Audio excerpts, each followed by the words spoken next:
For decades, some of the smartest planetary scientists alive couldn't agree on a question that sounds almost simple. What is at the center of Jupiter? One camp said a solid core, a dense seed of rock and metal buried at its heart. The other said no core at all, just gas crushing down into denser gas all the way to the middle. Both had airtight math, neither could prove it. So NASA flew a spacecraft straight at Jupiter and listened to its gravity. And the answer it sent back didn't pick a side.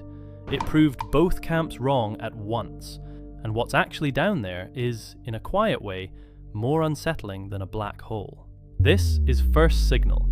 Today we go down, through the clouds, through an ocean of liquid metal, to the center of the biggest planet in our solar system, to find the thing that quietly broke our textbooks.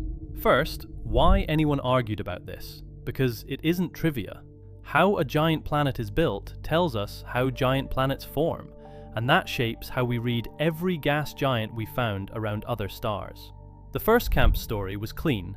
Jupiter formed almost like a failed star, a vast cloud of gas collapsing under its own gravity, no solid seed required.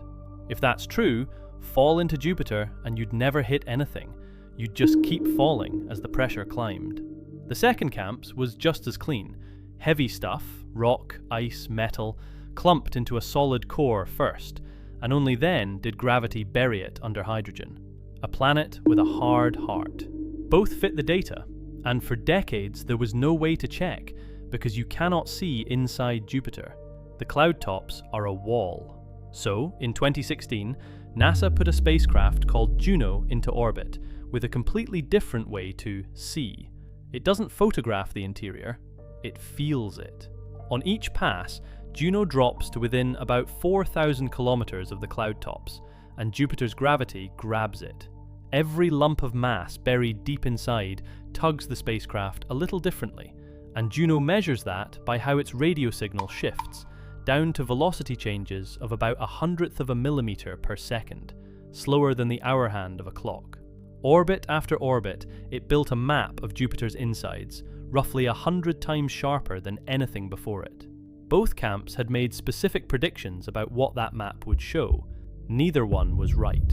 Jupiter does have a core, so there's heavy material down there, but it has no edge, no boundary, no clean line where core stops and everything else begins. Instead of a hard seed, the heavy elements are smeared out, diffuse, spread across a huge fraction of the planet, gradually blending into the layers around them. Astronomers call it a fuzzy core, a dilute one. So the no solid center idea was right, nothing hard to hit, and the solid core idea was right, that the heavy material is there.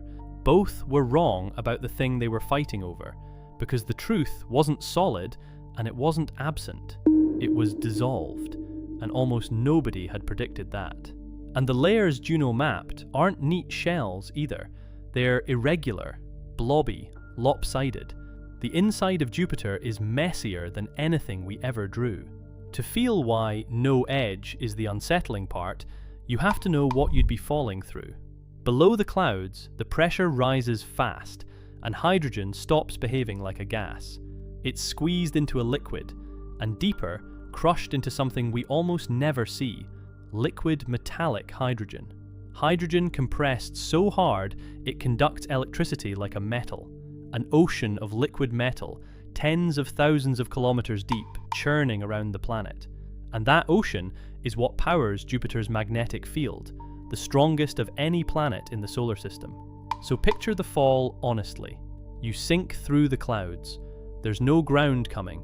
The gas thickens to liquid, the liquid turns to metal, the heat and pressure climb past anything that could survive, and you keep going down, into a core with no surface to land on and no center to reach.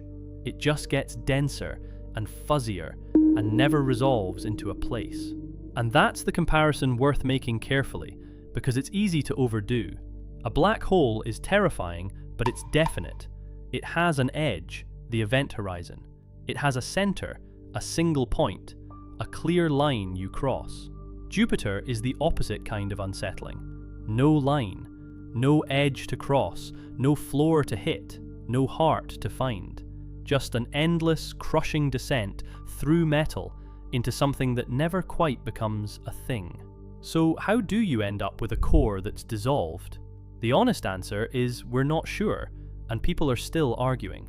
The leading idea is dramatic, that early in its life, Jupiter took a colossal hit, a giant impact, maybe with a young planet-sized body that smashed its original core and stirred the debris up into the metallic hydrogen, where it never fully settled back down. But that's a hypothesis, not a settled fact.